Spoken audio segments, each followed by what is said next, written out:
Hello and welcome you all to let's crack it the Vishay Gupta. तो guys video को पूरा देखिए, एंड तक वीडियो को देखिएगा। इसमें सब चीज़ें बताई गई हैं, बहुत अच्छे से आपको समझाया गया है, तो आप इसको पूरा अंत तक जरूर देखिएगा। जो भी आपको डाउट आता है, कोई इसमें अगर सजेशन है, फीडबैक है, तो उसको कमेंट सेक्शन में कमेंट करके जरूर बताइएगा। चैनल को सब्सक्राइब जरूर कर दीजिएगा अगर आपने चैनल को सब्सक्राइब नहीं किया है यूट्यूब पे। और टेलीग्राम का लिंक आपको वीडियो के डिस्क्रिप्शन में मिल जाएगा, तो टेलीग्राम को जरूर ज्वाइन करिए। फ्री टेलीग्राम चैनल है, उसको ज्वाइन करना बहुत ज़रूरी है। सारे अपडेट्स वहीं पे आते हैं, सब चीज़ें वहीं पे मिलती हैं, तो उसको ज्वाइन करना बहुत बहुत ज़्यादा ज़रूरी है। कोई भी डाउट है, कोई भी फीडबैक है, तो उसको कमेंट सेक्शन में कमेंट करके जरूर बताइएगा। You all to let's crack it with Vishay Gupta. तो ये है वर्ल्ड ज्योग्राफी की सीरीज़, और उसमें आज हम पढ़ने जा रहे हैं सोलर सिस्टम और सन के बारे में। बहुत इंपॉर्टेंट टॉपिक है ये। टॉपिक आप साइंस एंड टेक्नोलॉजी के अंदर भी इंक्लूड कर सकते हैं, कि साइंस एंड टेक का पोर्शन भी हो सकता है सोलर सिस्टम के बारे में, सन के बारे में, जितने भी प्लैनेट्स हैं सब के बारे में।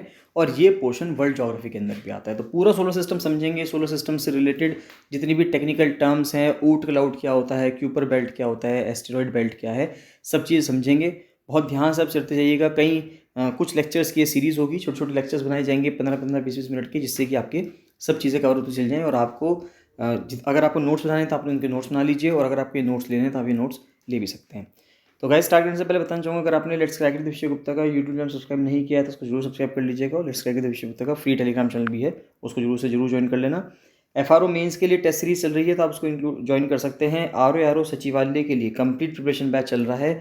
ये प्रिपरेशन बैच उन स्टूडेंट्स के लिए भी इंपॉर्टेंट रहेगा, उन स्टूडेंट्स के लिए भी ज़रूरी रहेगा जो आगे आने वाले एग्जाम्स की तैयारी करने वाले हैं, जो उत्तराखंड में एग्ज़ाम होने वाले हैं, चाहे वो पटवारी का एग्ज़ाम हो, लेखपाल का एग्ज़ाम हो। उन सब के लिए अगर आपने इसको ज्वाइन कर लिया तो ऑटोमेटिकली उस पेपर की भी तैयारी हो जाएगी।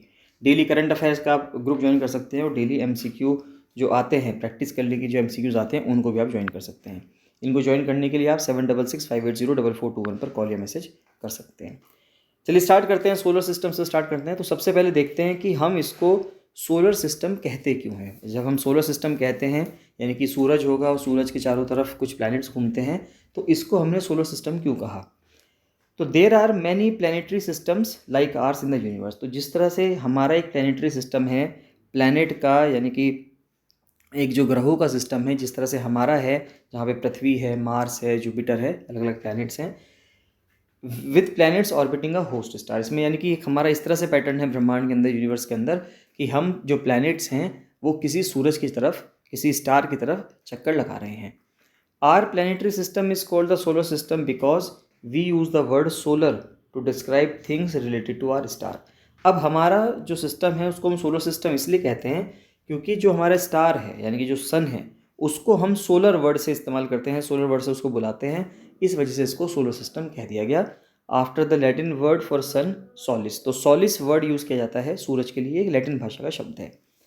Are planetary system is located in an outer spiral arm of the Milky Way galaxy. तो जो मिल्की वे गैलेक्सी है, आकाशगंगा है, जिस गैलेक्सी का हम पार्ट हैं, तो उस मिल्की वे गैलेक्सी में एक जो ये जो हमारा प्लेनेटरी सिस्टम है, ये इसके आउटर स्पायरल आर्म, यानी कि मिल्की वे गैलेक्सी के चारों तरफ इस तरह से एक आर्म है, स्पायरल्स हैं जो ऐसे घूमते रहते हैं। तो इसका जो बाहर है, बाहर की तरफ आउटर स्पायरल आर्म पे हमारा प्लेनेटरी सिस्टम लोकेटेड है। नेक्स्ट है कि our solar system extends much farther than the 8 planets that orbit the sun. यानी कि सिर्फ हमारा सोलर सिस्टम इतना नहीं है कि एक सन होगा, उसके चारों तरफ 8 प्लैनेट्स घूम रहे हैं, Mercury, Venus, Earth, Mars, Jupiter, Saturn, Uranus, Neptune. ऐसा नहीं है कि सिर्फ इन 8 प्लैनेट्स और सन मिला के ही सोलर सिस्टम बन जाता है। हमारा सोलर सिस्टम उससे कहीं ज़्यादा बियॉन्ड, यानी उससे कहीं ज़्यादा दूर तक फैला हुआ है। The solar system also includes the Kuiper belt that lies past Neptune's orbit. अब समझते हैं कि ये क्यूपर बेल्ट कहाँ पे है।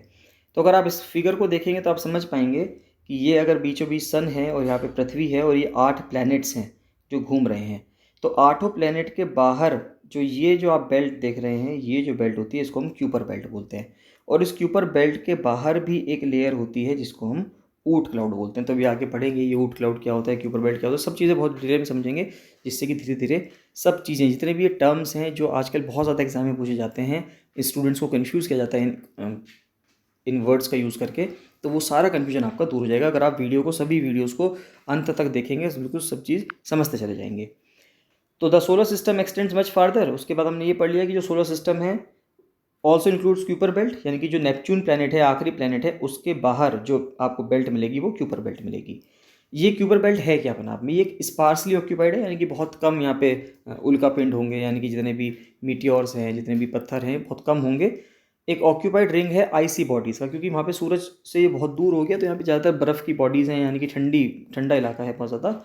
Almost all smaller than the most popular Kuiper belt object dwarf planet Pluto. तो जो प्लूटो है वो क्यूपर बेल्ट का ही ऑब्जेक्ट है, यानी कि क्यूपर बेल्ट में ही आता है, तो इसलिए प्लूटो को ड्वार्फ प्लैनेट कह दिया गया। और ज़्यादातर और जितनी भी आईसी बॉडीज़ हैं क्यूपर बेल्ट में, वो लगभग प्लूटो से छोटी ही हैं। Beyond the fringes of the Kuiper belt is the Oort cloud. अब देखिए यहीं से आप देख सकते हैं कि जो क्यूपर बेल्ट है, क्यूपर बेल्ट से बाहर हमारे पास ऊट क्लाउड हो जाता है। This giant spherical shell surrounds our solar system. तो एक बहुत ही बड़ा स्फेरिकल सेल है ये, और जो पूरा का पूरा जो हमारा सोलर सिस्टम है उसको घेर के रखा हुआ है। It has never been directly observe. Important बात यह है कि ऊट क्लाउड अब तक डायरेक्टली देखा नहीं गया है, but its existence is predicted based on mathematical models. लेकिन इसके जो एग्जिस्टेंस है कि क्या ये एग्जिस्ट करता है या नहीं करता है, ये मैथमेटिकल मॉडल्स जो होते हैं, यानी कि जो गणितीय आप कह सकते हैं मॉडल्स यूज़ करते हैं साइंटिस्ट्स, उनको यूज़ करके इसको समझाया गया है, इसका अनुमान लगाया गया है कि क्यूपर बेल्ट से बाहर कोई एक ऐसा ऊट क्लाउड होगा जिसने पूरे सोलर सिस्टम को अपने अंदर रख रखा होगा। And observations of comets that likely originate there. और वहाँ पे जो कॉमेट्स पैदा होते हैं उनके ओरिजिनेशन के ऊपर भी रिलेटेड अगर रिसर्च की जाए तो उससे समझ में आता है। Oort cloud is made of icy pieces. यहाँ पे भी आइस के पीसेस होते हैं। स्पेस डेब्री, डेब्री का मतलब है जो अवशेष बच जाते हैं, जो बाद में कूड़ा बचता है, स्पेस डेब्री। सम बिगर देन माउंटेन्स, कुछ इतने बड़े हैं जो पर्वतों से भी बड़े हैं। Orbiting our sun as far as 1.6 light years away. तो ये कितना दूर है, ऊट क्लाउड कितना दूर है धरती से या सन से? 1.6 लाइट ईयर्स। 1.6 लाइट ईयर्स का मतलब क्या हुआ कि लाइट ईयर का मतलब ये होता है कि एक साल में लाइट अपनी गति से जो चलती है, लाइट की स्पीड है 3 लाख किलोमीटर पर सेकंड, तो हर सेकंड वो 3 लाख किलोमीटर चल सकती है। तो जब एक साल में अगर एक सेकंड में वो 3 लाख चल सकती है, तो एक साल के अंदर कितना चल पाएगी?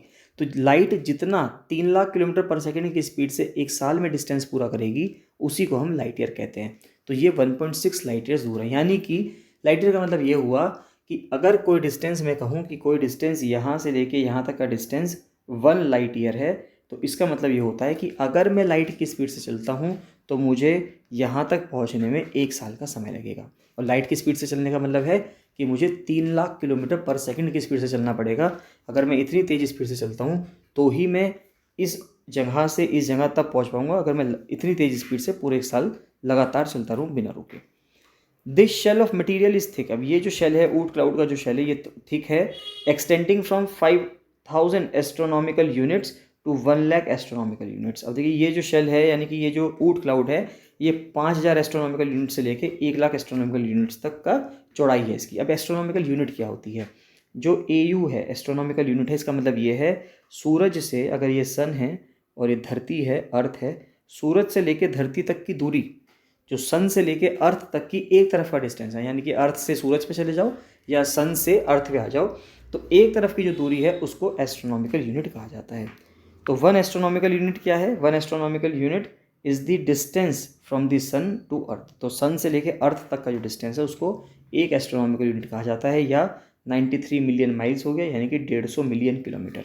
तो 150 मिलियन किलोमीटर का जो डिस्टेंस है उसको 1 एस्ट्रोनॉमिकल यूनिट। तो एस्ट्रोनॉमिकल यूनिट बस आप इस तरह से ध्यान रखिए, एग्जाम में ये पूछा सकता है आपसे कि एस्ट्रोनॉमिकल यूनिट जो डिस्टेंस है, पहली बात तो एस्ट्रोनॉमिकल यूनिट किस चीज़ की मात्रक है, ऐसा पूछ लेंगे आपसे। तो ये दूरी का मात्रक है, डिस्टेंस की यूनिट है। उसके बाद बात ये आती है कि ये कितना डिस्टेंस है, तो ये उतना डिस्टेंस है जितना सन और अर्थ के बीच में है। तो सन और अर्थ के बीच में डिस्टेंस कितना है? 150 मिलियन किलोमीटर्स। तो अब वहाँ पे ये बात की जा रही थी कि ये ऊट क्लाउड कितना चौड़ा है, ऊट क्लाउड की चौड़ाई कितनी है? तो ऊट क्लाउड की चौड़ाई है करीब करीब 1 लाख, यानी कि 5000 से ऊपर जाके 1 लाख एस्ट्रोनॉमिकल यूनिट्स तक की उसकी चौड़ाई है। यानी कि जो धरती और सूरज के बीच की जो दूरी है उसका आप 1 लाख गुना कर देंगे, इतनी चौड़ाई है ऊट क्लाउड की। Oort cloud is the boundary of the sun's gravitational influence. Important चीज़ ये है कि ऊट क्लाउड क्या है अपने आप में? ऊट क्लाउड बाउंड्री है सूरज के ग्रेविटेशनल इन्फ्लुएंस की। यानी कि देखिए सभी चीज़ें सूरज के चारों तरफ क्यों घूम पा रही हैं, धरती, मार्स, जुपिटर, जितने भी प्लैनेट्स हैं, जितने भी एस्टेरॉइड हैं, उल्कापिंड हैं, कॉमेट हैं, धूमकेतु हैं, जितनी भी चीज़ें हैं वो सब सूरज के चारों तरफ क्यों घूम पा रही हैं? वो इसलिए घूम पा रही है क्योंकि सूरज ने अपने गुरुत्वाकर्षण बल के द्वारा इन सबको, ग्रेविटेशनल फोर्स के द्वारा इन सबको अपनी कक्षाओं में, अपनी एक्सिस में बांध कर रख रखा है। तो वो मजबूरन वश उनको सभी लोगों को, यानी कि सभी ऑब्जेक्ट्स को सूरज की चारों तरफ घूमना होता है। तो यानी कि ये सूरज की ग्रेविटेशनल फोर्स, ग्रेविटेशनल पुल इतना स्ट्रांग है कि यहाँ पे, अब यहाँ पे ये कह रहा है कि ऊट क्लाउड क्या है। तो ऊट क्लाउड ये है कि सन का जो ग्रेविटेशनल का जो इन्फ्लुएंस है, यानी कि जो सूरज गुरुत्वाकर्षण बल लगाता है, तो वो कहाँ तक इन्फ्लुएंस है उसका गुरुत्वाकर्षण बल का सूरज के, वो ऊट क्लाउड तक है। Where orbiting objects can turn around and return closer to our sun, यानी कि अगर मान लेते हैं जो ऑब्जेक्ट्स ऑर्बिट कर रहे हैं, तो वो अगर ग्रेविटेशनल फोर्स ना होती तो वो ऑर्बिट करते करते कहीं और भी जा सकते थे। लेकिन वो ऑर्बिट करते करते, अगर आप धरती को देखोगे तो धरती ऑर्बिट जो करती है वो चारों तरफ सूरज की करती रहती है और उससे कहीं भी दूर या पास नहीं जाती है। तो वो क्यों नहीं जाती है, उसका डिस्टेंस क्यों नहीं चेंज होता है, वो इसलिए चेंज नहीं होता है क्योंकि सूरज ने अपनी ग्रेविटेशनल फोर्स की वजह से उसको अपनी जगह पर रोक के रखा हुआ है। Sun's heliosphere does not extend quite as far. अब ये हीलियोस्फेयर क्या होता है उसको भी समझेंगे कि what do we mean by heliosphere. तो हीलियोस्फेयर क्या है, हीलियोस्फेयर एक वो बबल है जो सोलर विंड क्रिएट करता है। अब देखिए, सूरज का जो ग्रेविटेशनल पुल है, ग्रेविटेशनल फोर्स है, गुरुत्वाकर्षण बल है, वो तो महसूस होता है ऊट क्लाउड तक, लेकिन सूरज से कुछ सोलर हीट निकलती है, या आप कहते हैं कि सोलर विंड एक निकलती है। तो वो जो सोलर विंड है, ये भी हम आगे पढ़ेंगे जब सन का टॉपिक पढ़ेंगे भी अगले वीडियोस में या थोड़ी देर बाद, तो उसमें हम समझेंगे कि जो सोलर विंड का जो कॉन्सेप्ट है, यानी कि जो सूरज है उसमें से कुछ सोलर विंड्स निकलती हैं, तो वो कितनी दूर तक जा पाती हैं। वो सारी सोलर विंड्स ऊट क्लाउड तक नहीं जाती हैं। तो वो कहाँ तक जाती हैं, वो जहाँ तक जाती हैं उस एरिया के इन्फ्लुएंस को हम कहते हैं कि ये हीलियोस्फीयर है। हीलियो का मतलब हो गया यहाँ पे सन, और सन से निकलने वाली सोलर विंड्स, और फिर स्फीयर का मतलब हो गया कहाँ तक उसका क्षेत्र है, कहाँ तक वो जा पा रहा है, एक्सटेंशन कहाँ तक है। तो ये सोलर विंड क्या है अपने आप में, सोलर विंड एक स्ट्रीम है इलेक्ट्रिकली चार्ज्ड गैस की जो ब्लो कर रही है outward from the sun in all direction. तो सूरज से चारों दिशाओं में ये निकलती है, सब तरफ ये जाती है, और जितनी दूर तक जाती है हम कहते हैं कि ये हीलियोस्फीयर है, यानी कि यहाँ पे सन का जो सोलर विंड्स का जो इन्फ्लुएंस है वो इस एरिया तक है। तो इस फिगर को थोड़ा जूम करके दिखा देता हूँ आपको, अब देखिए समझिए, इस कोशिश करिए समझने की कि अब देखिए ये सन है, सन के बाद ये 8 प्लैनेट्स हैं, Mercury, Venus, Earth, Mars, Jupiter, Saturn, Uranus, Neptune. अब देखिए यहाँ पे अगर अर्थ पे देखें तो अर्थ का डिस्टेंस हुआ सन से 1 एस्ट्रोनॉमिकल यूनिट, क्योंकि एस्ट्रोनॉमिकल यूनिट का मतलब AU का मतलब यही होता है, सन और अर्थ के बीच की दूरी। उसके बाद सैटर्न, यूरेनस, नेपच्यून तक जाते जाते हम 10 एस्ट्रोनॉमिकल यूनिट दूर पहुँच जाते हैं।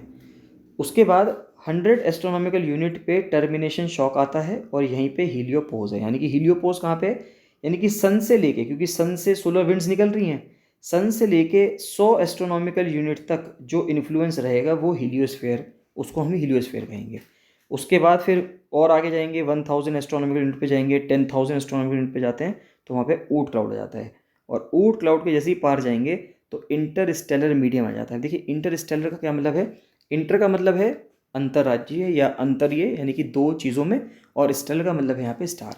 तो सन एक स्टार है अपने आप में, और यहाँ पे कोई दूसरा स्टार होगा, तो एक स्टार यहाँ पे है और एक स्टार यहाँ पे है, तो इन दोनों के बीच का जो ये जो मीडियम हो गया, इसको बोलते हैं इंटरस्टेलर मीडियम। यानी कि 2 सितारों के बीच में, 2 तारों के बीच का जो स्पेस है, जो मीडियम होगा, यानी कि सन से लेके ऊट क्लाउड तक, तो इसका इन्फ्लुएंस हो गया इस वाले सन का, तो ये तो यहाँ तक तो ख़त्म हो गया।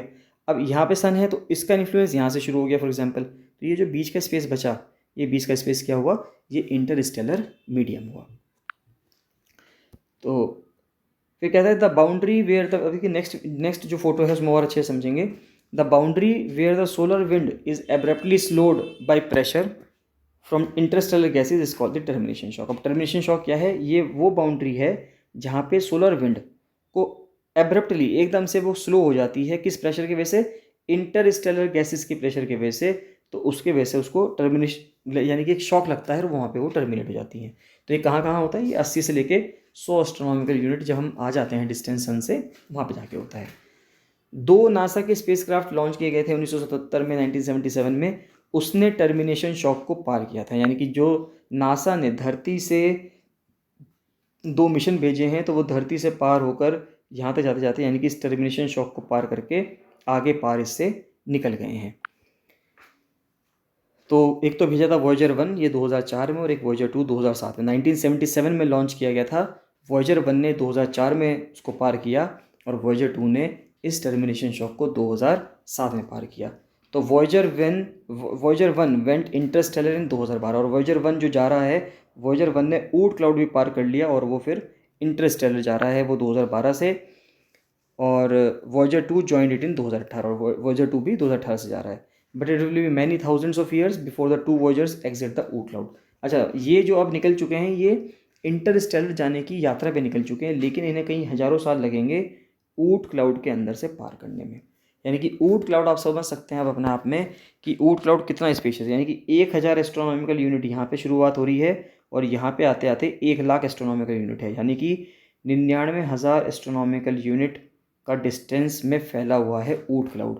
तो ऊट क्लाउड को पार करने में इन वॉयजर 1 वॉयजर 2 जो स्पेसशिप्स हैं जो जा रहे हैं वहाँ पे, उनको कई हज़ारों साल लग जाएंगे। अगर वो लगातार चलते रहे तो ही वो इनको पार कर पाएंगे। तो इसको अगर हम जूम करके देखें तो इसको आप जूम करके देख सकते हैं, समझ सकते हैं कि यहाँ पे सन है, फिर यहाँ पे ये मरकरी, वीनस, अर्थ, और अर्थ से लेके सन तक की दूरी 1 एस्ट्रोनॉमिकल यूनिट है। फिर मार्स है, फिर जुपिटर। ये आप थोड़ा सा इसको आप ब्लर हो रही होगी है, जब आपको जो PDF मिल जाएगी, PDF में बिल्कुल क्लियर आ रही है, इसको आप जूम करके देखेंगे। उसके बाद आप इसको समझिए कि यहाँ पे मार्स आ गया और ये क्यूपर बेल्ट है, और यहाँ तक जहाँ तक क्यूपर बेल्ट है वहाँ तक ये हीलियोस्फीयर है। और उसके बाद क्यूपर बेल्ट में शुरू में टर्मिनेशन शॉक आता है, फिर हीलियोपॉज आता है, और उसके बाद बो शॉक आता है, और फिर ये आप बाहर निकल गए, यहाँ पे ये ऊट क्लाउड आ गया। और उसके बाद फिर आप इंटरस्टेलर मीडियम में चले गए। यहाँ पे जो सन के, अगर हम कहें कि सन के हमारे सोलर सिस्टम के पास, सन के पास सबसे, अगर हम कोई पूछे आपसे कि धरती के पास सबसे नियरेस्ट स्टार कौन सा है, तो आप कहेंगे हमारा सन है।